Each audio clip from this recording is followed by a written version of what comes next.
Hello students, welcome back again. So students, आज के इस वीडियो में मैं एक्सप्लेन करने वाला हूँ आपके विस्टास बुक का चैप्टर है द टाइगर किंग बाय काल्की। जो न्यू व्यूअर्स है जिन्होंने मेरे लास्ट वीडियो को नहीं देखा उनके लिए मैं बताना चाहूँगा कि इस चैप्टर का पार्ट 1 ऑलरेडी मैं एक्सप्लेन कर चुका हूँ। अगर आपने उस वीडियो को ना देखा हो तो इससे पहले आप उस पार्ट को देखिए। इसके लिए आप मेरे चैनल के प्लेलिस्ट में जाएं, वहाँ पे क्लास 12 इंग्लिश लिटरेचर नाम का एक फ़ोल्डर मिलेगा। वहाँ पे आपको अब तक जितने मैंने वीडियोस कवर किए हैं वो सारे वीडियोस आपको मिल जाएंगे। उसमें आप पार्ट 1 देख लीजिए।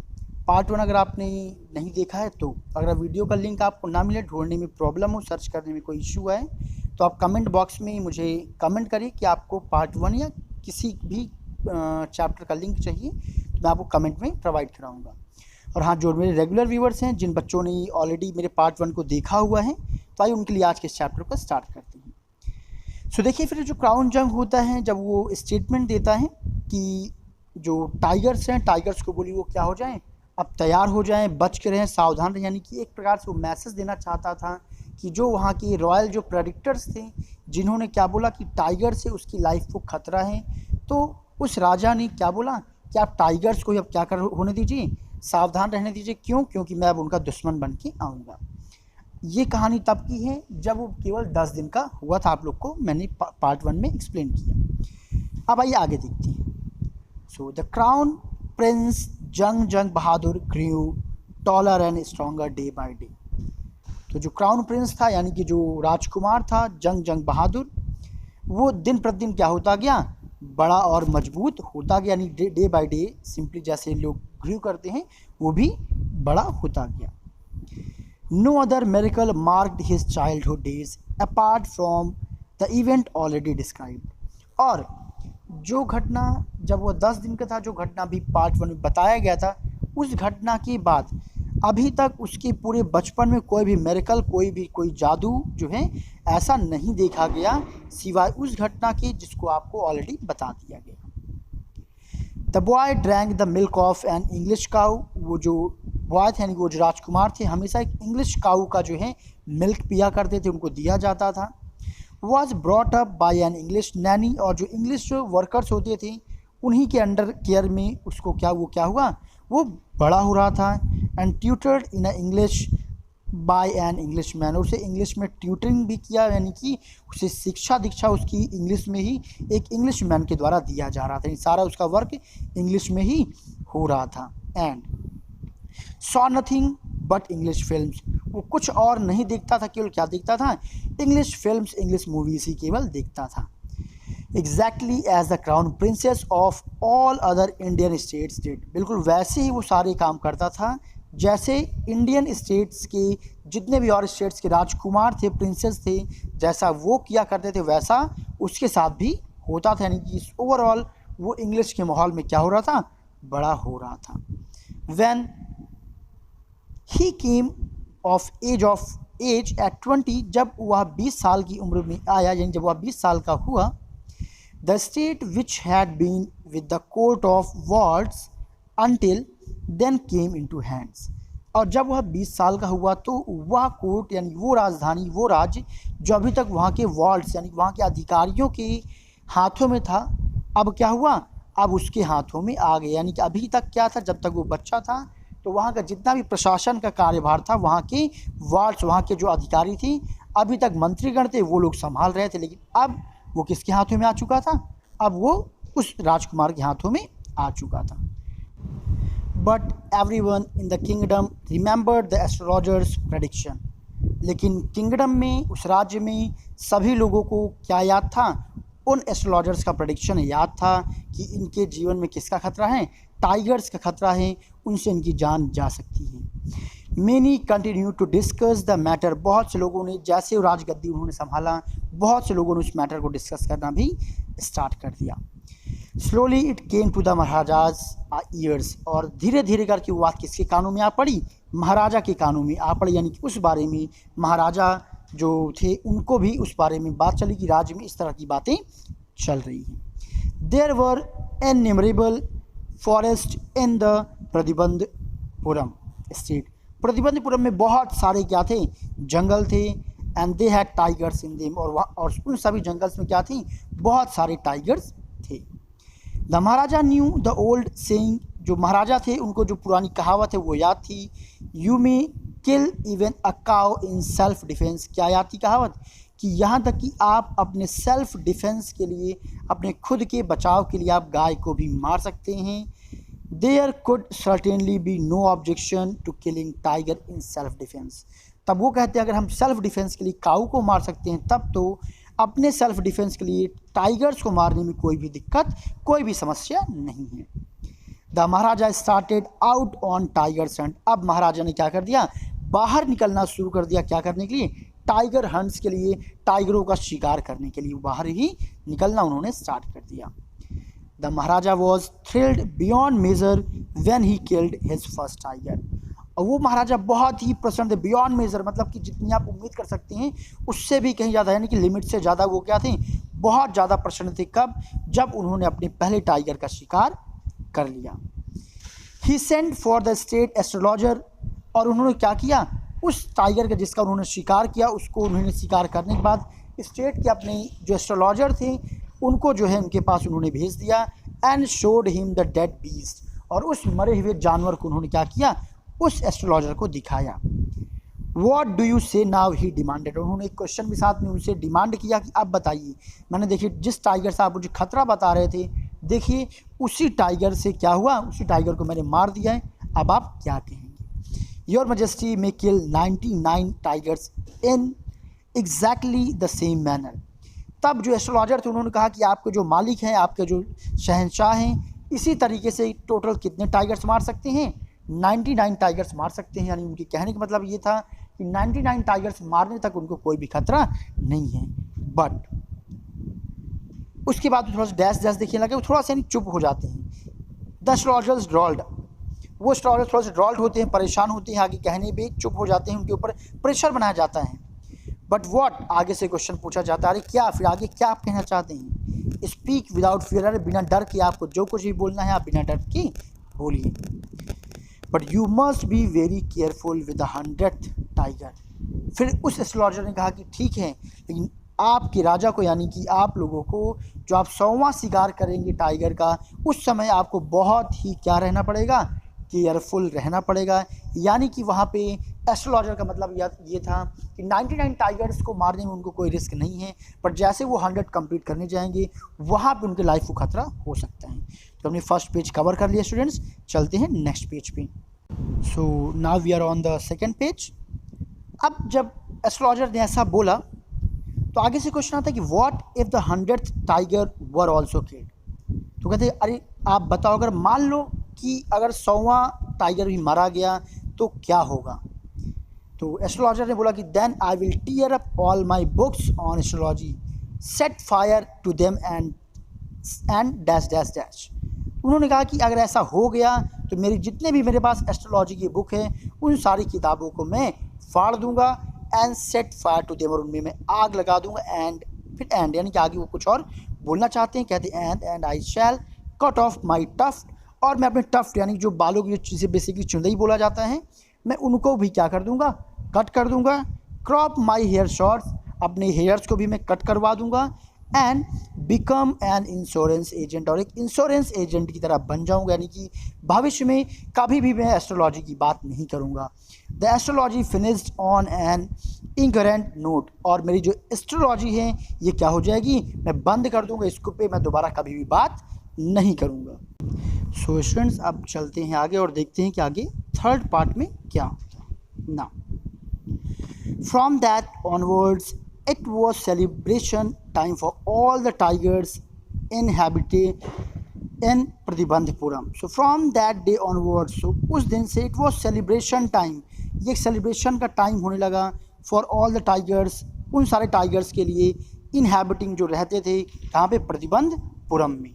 यहाँ पे स्टूडेंट्स आप ये बात समझिएगा, थोड़ा सा कंफ्यूज नहीं होइएगा। यहाँ पे अब कहने का मतलब ये था कि सेलिब्रेशन टाइम, यानी कि जब कभी भी, क्योंकि अब राजा ने क्या प्लान किया होगा आगे कि वो आगे ऐसे टाइगर्स को किल करेंगे, तो ये वहाँ के लिए एक सेलिब्रेशन का पार्ट इसलिए होता था कि जैसे जैसे वो टाइगर्स को, जो वहाँ रहते थे टाइगर्स वहाँ के जंगलों में, वो मारते, तो वहाँ के लोगों के लिए क्या बनता है, सेलिब्रेशन का एक पार्ट बन जाता है। यानी एक प्रकार से राजा का अनुष्ठान बन चुका था कि वहाँ के टाइगर्स को मारना है। और जैसे जैसे वो वहाँ के टाइगर्स को मारते तो वहाँ के लोग ये सोचते कि उनके राजा पर क्या हो रहा है, डे बाई डे रिस्क कम हो रहा है।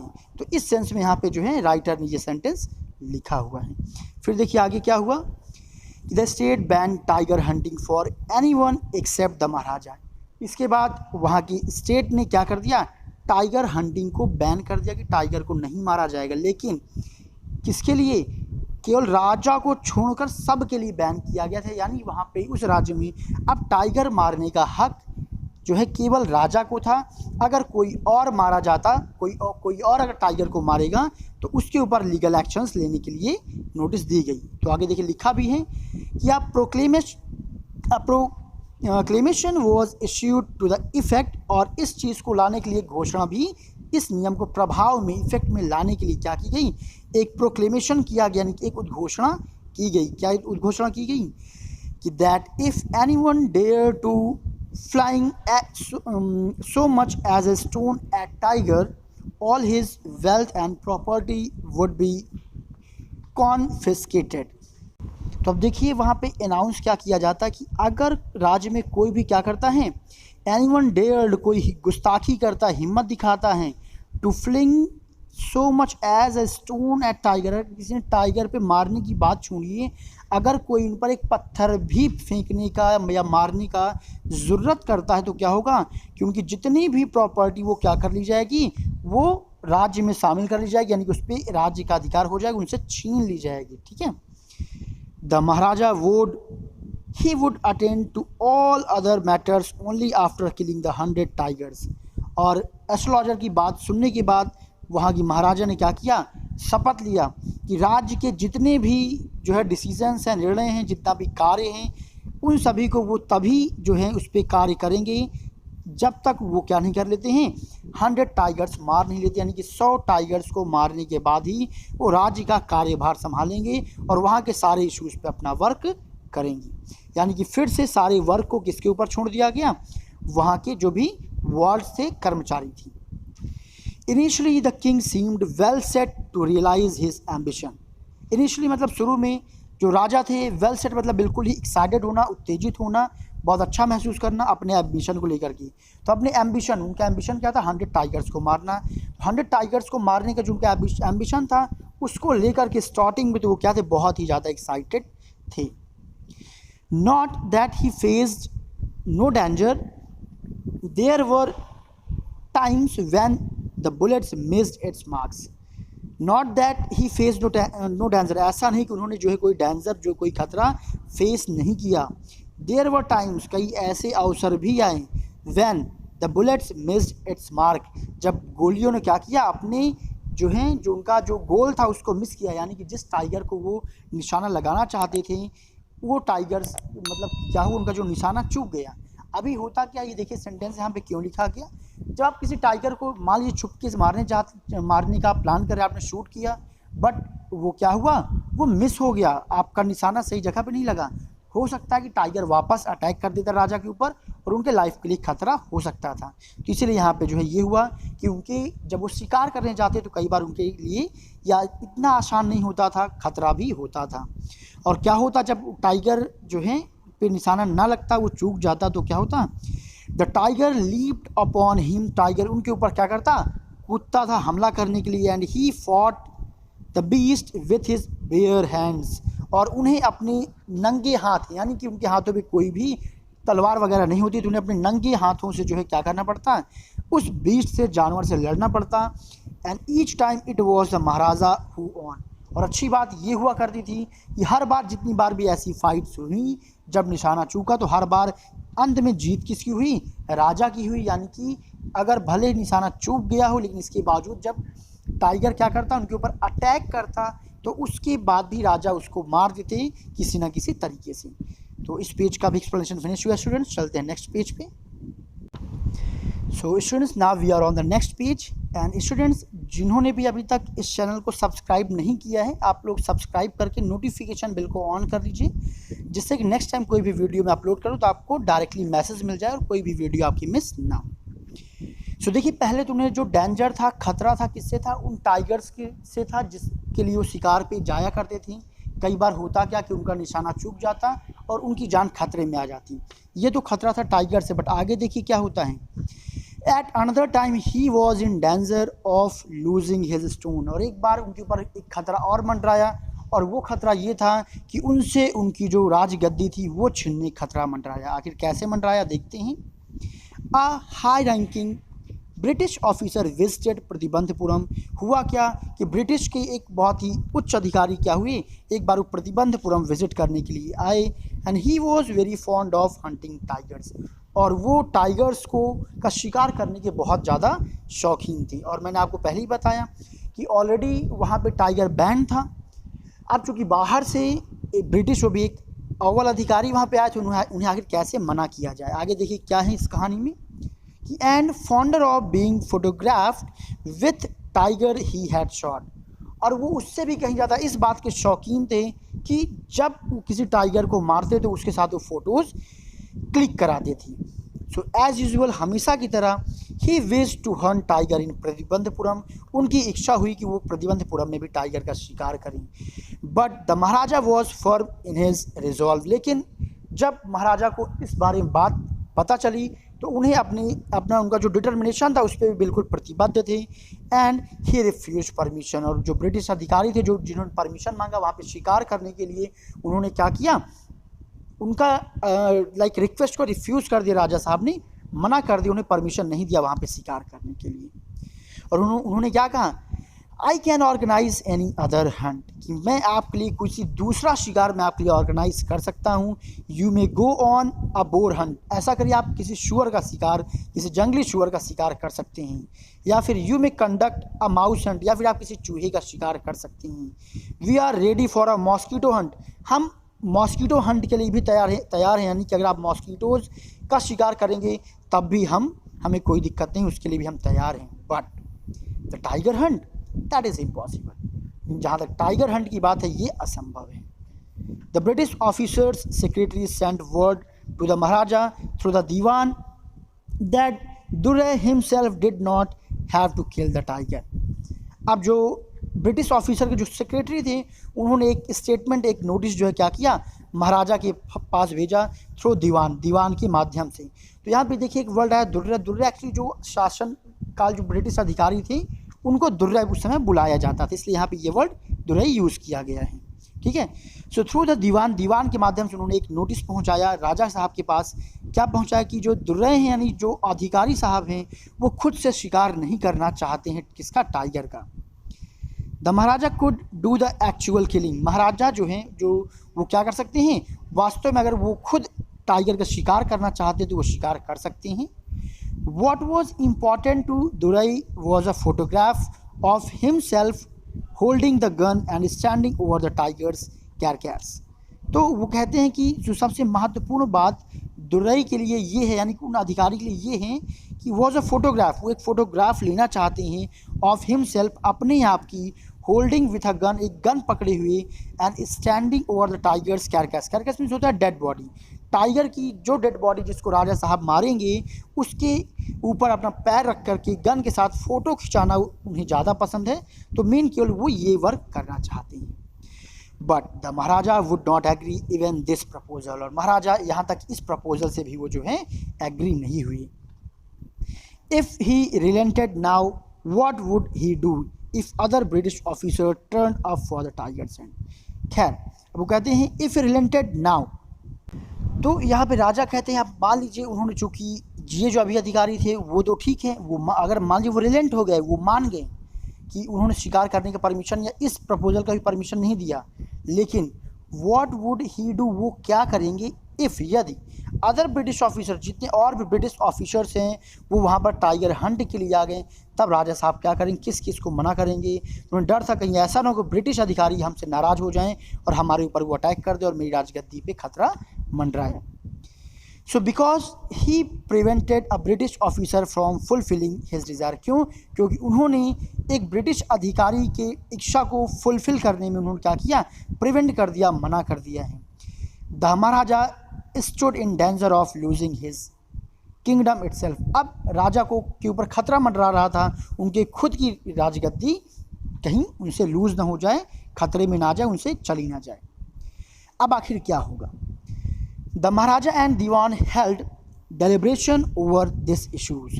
अब महाराजा और जो दीवान साहब थे उन्होंने क्या किया, इस मैटर पे डिस्कस किया, बातचीत किया। एज अ रिजल्ट और अंत में a telegram was dispatched forthwith to a famous British company of jewellery in Calcutta. उसके बाद एक टेलीग्राम, एक मैसेज भेजा गया। ठीक उसी के बाद एक कलकत्ता की एक ज्वेलरी कंपनी है जो कि ब्रिटिश कंपनी और बहुत ही फेमस कंपनी थी, वहाँ पे एक मैसेज भेजा गया, एक टेलीग्राम भेजा गया। ठीक है, एक ज्वेलरी शॉप में क्या भेजा गया, आखिर राजा का क्या प्लान था, आगे में पता चलेगा। और राजा साहब क्या कहते हैं, ऐसा करो, send some samples of expensive diamond rings of different designs. उन्होंने उस ज्वेलरी, जो कलकत्ता में ज्वेलरी शॉप थी ब्रिटिश कंपनी की, उन्होंने उससे रिक्वेस्ट किया कि आप ऐसा करिए कि मेरे पास डिफरेंट डिज़ाइन यानी अलग अलग डिज़ाइन वाले काफ़ी एक्सपेंसिव डायमंड रिंग्स मुझे क्या करिए, आप भेज दीजिए। सम 50 रिंग्स अराइव्ड। और उनकी रिक्वेस्ट के बाद लगभग 50 रिंग उनके पास आए। अब महाराजा ने क्या किया, the Maharaja send the whole lot to the British officer's goods lady. उन्होंने क्या किया, दिमाग लगाया और वो सारी जो एक्सपेंसिव बहुत ही महंगी अंगूठियाँ आई थी, उन सारी अंगूठियों को उन्होंने क्या किया, ब्रिटिश ऑफिसर्स की जो लेडीज़ थी यानी उनकी जो वाइफ थी, पत्नी थी, उन लोगों के पास भेज दिया। The king and the minister expected duraisani किनको बोला गया, जो दुर्रई लोग थे, जो वहाँ के अधिकारी लोग थे, उनकी मिसेस को, उनकी पत्नियों को। तो दुरैसनी जितने लोग थे उनसे उन्होंने क्या किया, एक्सपेक्ट किया यानी कि मैसेज दिया या फिर उसमें नोट लिखा क्या कि टू चूज़ 1 और 2 रिंग, की जिनके पास भी वो पैकेट जाता कि आप इसमें से 1 या 2 रिंग ले सकते हैं, and send the rest back. और जो बचे हुए रिंग आप मुझे क्या करिए, वापस कर दीजिए। यानी राजा साहब ने दिमाग लगाया कि उनकी वाइफ्स को क्यों ना हम क्या करें, इम्प्रेस करें। इसके लिए उन्होंने ये रिंग्स मंगाए और जितने भी वहाँ के आला अधिकारी थे उनके वाइफ्स के पास उन्होंने क्या किया, वो सारे रिंग्स भेजते और उन्होंने एक रिक्वेस्ट लिखा कि आप सब लोग एक गिफ्ट के तौर पे इसमें से 1 या 2 अंगूठी अपने मन से चूज़ कर सकती हैं और बची हुई अंगूठी को मेरे पास वापस भेज दीजिए। अब क्या हुआ, विद इन नो टाइम, इसमें बिल्कुल भी समय नहीं लगा। ठीक है, all the duraisanis send her reply, यानी उन्होंने अंगूठी यानी कि रिंग ले लिया और साथ में एक रिप्लाई भी भेजा क्या कि thank you very much for your gift, आपके गिफ्ट के लिए बहुत बहुत धन्यवाद। यानी कि उनके गिफ्ट को पाने के बाद वहाँ की उनकी वाइफ्स बहुत खुश हुई। इन 2 days a bill of 3 lakh rupees came from the British jeweller company. और चूँकि उन्होंने रिंग मंगाया था तो 2 दिन के बाद लगभग 3 लाख रुपए का जो है बिल उनके पास आता है। The Maharaja was happy, Maharaja बहुत खुश थे, that though he had lost 3 lakh of rupees, केवल 3 लाख रुपए खर्च करके ही had manage to retain his kingdom, वो अपने राज्य को बचाने में भी सफल हो गए। यानी कि उन्होंने अपनी बुद्धिमत्ता का भी परिचय साथ में दिखाया। So now let's discuss the next passage. The maharaja's tiger hunts continued to be highly successful. और जो महाराजा का जो टाइगर हंट करने का जो ये पूरा सिलसिला था वो बहुत ही सक्सेसफुल रहा, यानी कि बहुत ही अच्छे स्पीड से ये आगे की ओर बढ़ता रहा। यानी डे बाय डे वो अच्छे काउंटिंग में वो टाइगर्स को किल कर रहे थे, हंट कर रहे थे। With 10 years he was able to kill 70 tigers. और लगभग 10 साल में उन्होंने 70 टाइगर्स को किल किया, उनका शिकार किया। And then an unforeseen hurdle brought his mission to a standstill. लेकिन तभी एक अनफोर्सीन मतलब कि ऐसी सिचुएशन, हर्डल मीन्स परेशानी, एक ऐसी परेशानी सामने आई जिसने उनके मिशन को वहीं पे ठहरा, उनके मिशन में एक ठहराव ला दिया। यानी कि आगे अब वो शिकार नहीं कर पा रहे थे। क्यों? The tiger population became extinct in the, आगे डैश पैसेज होगा, यानी कि बाय डे जब वो हंटिंग कर रहे थे, शिकार कर रहे थे टाइगर्स का, तो सीधी सी बात उनकी पॉपुलेशन क्या होगी, डिक्रीज होगी। साथ में कुछ टाइगर्स तो ऐसे भी होंगे जो डर की वजह से हो सकता है जंगल भी छोड़ के भाग गए होंगे। चलते नेक्स्ट पेज पे और स्टोरी को कंटिन्यू करते हैं।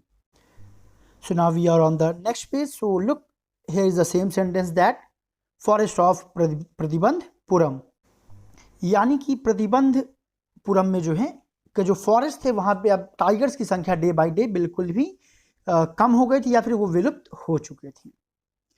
Who knows whether the tigers practise birth control, कौन जानता था कि क्या टाइगर या तो क्या करना शुरू कर दिया उन्होंने अपने बर्थ पे यानी कि जन्म दर पे उन्होंने क्या कर लिया है, नियंत्रण कर लिया है, और कमिटेड हैराकी यानी कि उन्होंने क्या किया है, भूख की वजह से आत्महत्या कर लिया है, और या फिर सिंपली रैन अवे, वो साधारण तौर पर भाग गए हैं फ्रॉम द स्टेट, उस स्टेट से, because they desired to be shot by British hand alone, क्योंकि वो केवल किससे मरना चाहते हैं, ब्रिटिश अंग्रेज लोगों के हाथों से मरना चाहते हैं। तो स्टूडेंट्स यहाँ पे राइटर ने एक्चुअली कमेंटिंग फॉर्म में लिखा है, क्योंकि अगर वो उस स्टेट में रहते, वहाँ के जंगलों में रहते, जहाँ के वो प्रतिबंधपुरम के जंगलों में, तो वहाँ राजा उसको मार देती, और अगर वो किसी और स्टेट के जंगलों में जाते तो वहाँ पे ब्रिटिश गवर्नमेंट, ब्रिटिश जो लोग हंटिंग के काफ़ी क्या थे, शौकीन थे, वो लोग मार देते। तो यहाँ पे कमेंटिंग फॉर्म में राइटर ने क्या किया है, लिखा हुआ है। So one day maharaja send for dewan, फिर एक दिन क्या हुआ कि महाराज सेंड फॉर दीवान, महाराजा किसके पास पहुंचे, दीवान साहब के पास पहुंचते हैं। तो दीवान साहब, aren't you aware of the fact that 30 tigers still remain be shot down by the gun of mine, और वो दीवान साहब से कहते हैं कि क्या आपको इस बात के बारे में, आपको सत्य के बारे में नहीं मालूम है कि 30 टाइगर्स अभी ऐसे भी हैं जिनको क्या होना है, मेरे इस गन से जिनका शिकार होना बाकी है। He asked brandishing his gun, उन्होंने अपनी गन को ब्रांडिशिंग करने के लिए बोला, यानी कि उसे साफ सफाई, उसकी और शाइनिंग करने के लिए, पॉलिशिंग करने के लिए बोला। Shuddering at the sight of the gun, the दीवान साहब cried out.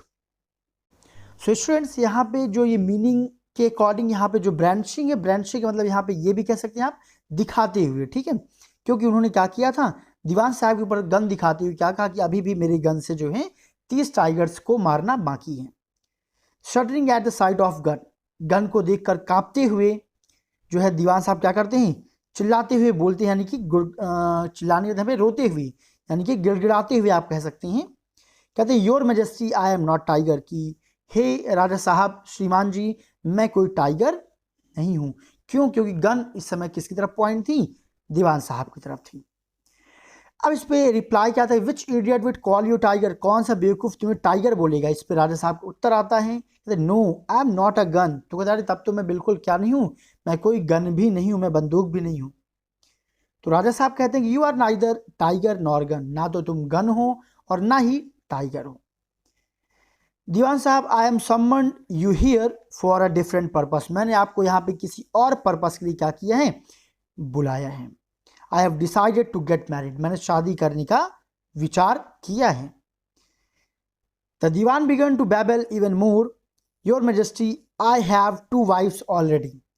अब यहाँ पे थोड़ा सा राइटर ने कॉमेडी फॉर्म में लिखा है। अब यहाँ पे जो दीवान साहब से जब राजा साहब कहते हैं कि मैंने शादी करने का विचार किया, तो दीवान साहब और बैबल करते मतलब और गिड़गिड़ाते हुए कहते हैं कि योर मैजेस्टी, श्रीमान जी, आई हैव 2 वाइफ्स ऑलरेडी, अरे मेरी तो पहले से ही 2 पत्नियां हैं। इफ़ आई मैरी यू, अगर मैं आपसे शादी करूंगा तो डैश डैश डैश, यानी कि आगे वो बोल नहीं पाते, वो चुप हो जाते हैं। जैसे ही ये बात राजा साहब सुनते हो कहते डोंट टॉक नॉनसेंस, ये क्या बकवास कर रहे हो, why should I marry you, आखिर मैं तुमसे शादी क्यों करूंगा, why what I want is tiger, अरे मैं जो चाहता हूँ, क्या चाहता हूँ, मैं टाइगर चाहता हूँ। अब your majesty please think it over, हे मालिक आप इस पे एक बार फिर से विचार करिए। Your ancestors were married to the swords, आपके एंगस्टर्स ने, आपके पूर्वजों ने किससे शादी किया था, तलवारों से शादी किया था, कटार से शादी किया था। इफ़ यू लाइक, अगर आप चाहें, मैरी द गन, आप गन से शादी कर सकते हैं। A tiger king is more than enough for this state, उन्होंने कहा कि एक जो टाइगर किंग, यानी राजा साहब का नाम क्या था, टाइगर किंग था, तो कहते एक टाइगर किंग हमारे इस स्टेट में पर्याप्त हैं। It doesn't need a tiger queen as well, हमारे देश को, हमारे इस स्टेट को टाइगर क्वीन की आवश्यकता नहीं, यानी कि वहाँ यहाँ पे कहने का मतलब ये था कि अगर वो किसी टाइगर से शादी कर लेंगे तो वो टाइगर उनकी क्या बन जाएगी, महारानी बन जाएगी। और राजा साहब तो एक पहले से एक टाइगर वहाँ पे हैं, और टाइगर क्वीन आ जाएगी तो उनको लगता है काफ़ी और मुसीबत हो जाएगी। तो इसलिए वो बोलते क्या हैं कि हमें टाइगर क्वीन की ज़रूरत फ़िलहाल नहीं है। The Maharaja gave a loud crack of laughter. और ये बात सुनकर के राजा साहब हंसी के ठहाकों में फूट पड़ते हैं। कहते हैं आई am not thinking of marrying either a tiger और गन। मैं किसी गन से या किसी टाइगर से जो है शादी करने का प्लान नहीं कर रहा हूँ, but a girl from the rank of human beings. एक उस लड़की से शादी करना चाहता हूँ जो मानव जाति की हो। First you may draw up statistics of tiger population in the different natives. पहले बार आप तो उन्होंने ऑर्डर दिया कि सबसे पहले तो आप ये करेंगे कि डिफरेंट स्टेट्स में टाइगर्स की पॉपुलेशंस क्या है, आप पहले उनको पता करिए।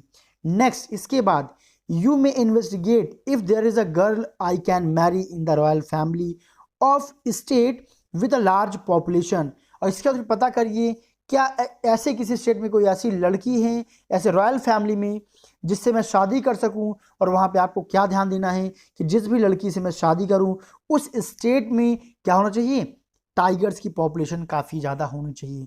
तो अब आप यहाँ पे समझ ही गए होंगे कि शादी करने का पर्पस क्या था, क्योंकि उनके स्टेट में टाइगर्स की संख्या क्या हो गई थी, कम हो गई थी। अब वो करना क्या चाह रहे हैं, शादी के बाद किसी ऐसे स्टेट में जाना चाहते हैं, रिश्ता कायम करना चाहते हैं जहाँ पे वो जा करके क्या कर सकें, शिकार करके अपना काम पूरा कर सके। तो इसे यहाँ पे देखिए एक मैसेज हमें यहाँ पे और मिलता है, इसे बोलते हैं डेडिकेशन, कि अपने गोल को अपने लक्ष्य को पाने के लिए आप वो राजा साहब कुछ भी करने को तैयार थे।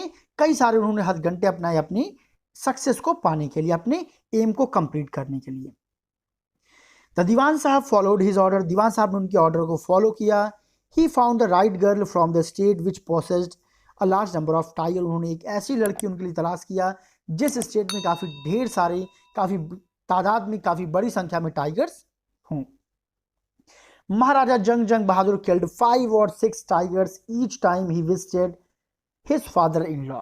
अब इसके बाद जब कभी भी वो अपने फादर इन लॉ के यहाँ जाते तो वहाँ पे 5 या 6 टाइगर्स वो किल किया करते थे। इस तरह से इन दिस मैनर, इस तरह से 99 tiger skin adore the walls of reception hall in the Pratibandapuram palace.